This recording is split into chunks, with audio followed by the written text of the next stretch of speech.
Let me start with something you probably don't want to hear. If you think your employees are the problem, you're probably the problem.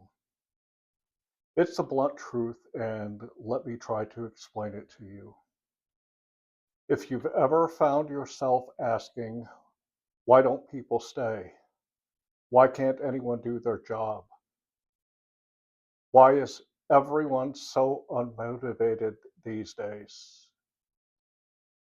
Then you've officially diagnosed the symptoms while completely missing the real problem.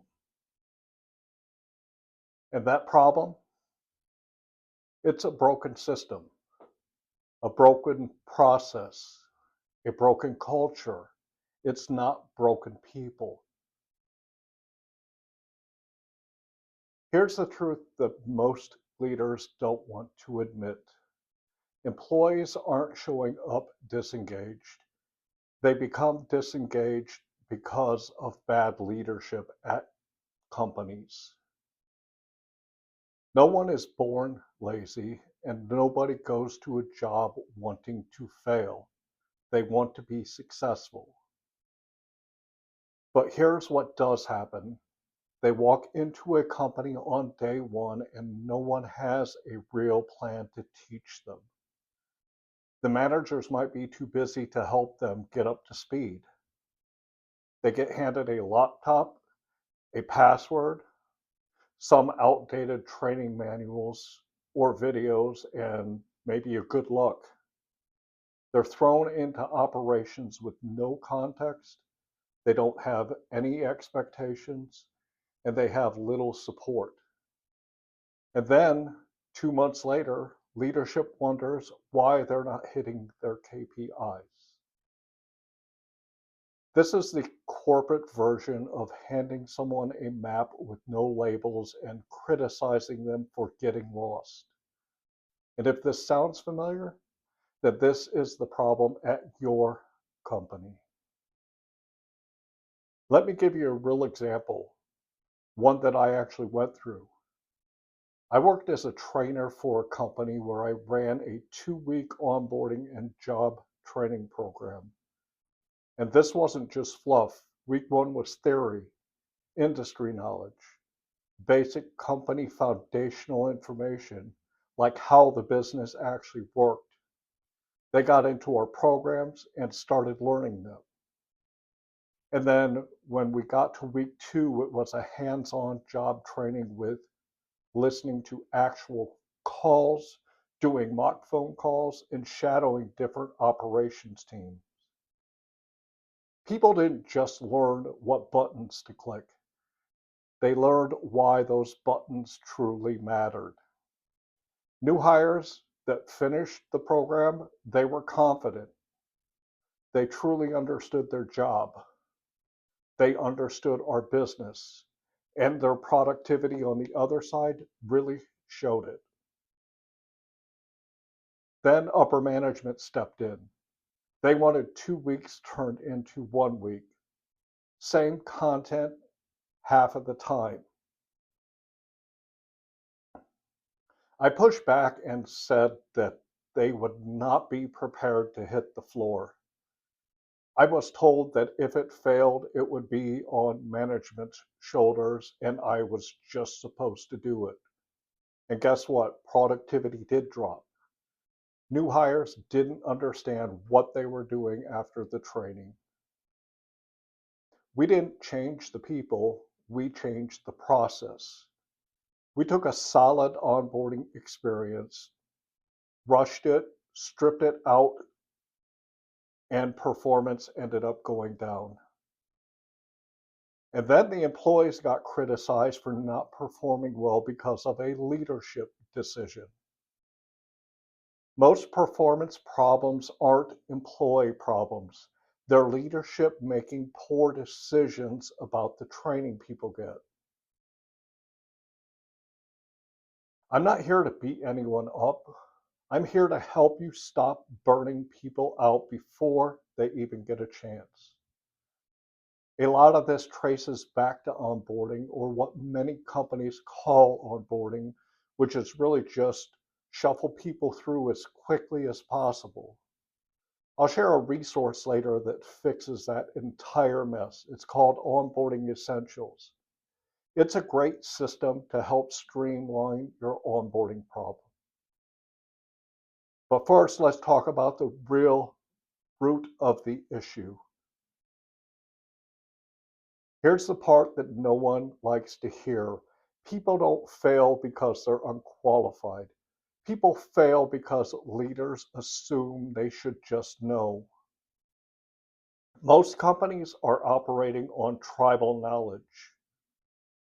Processes live in someone's head, and the rest of the team is expected to just magically understand it. That's not leadership, that's mismanagement. The deeper issue is really this: no clear expectations, no consistent training, there's no cultural foundation, and there's no accountability on the leadership side. You can't hold people accountable for something that you didn't train them on. You surely cannot demand success when you never taught them how to be successful.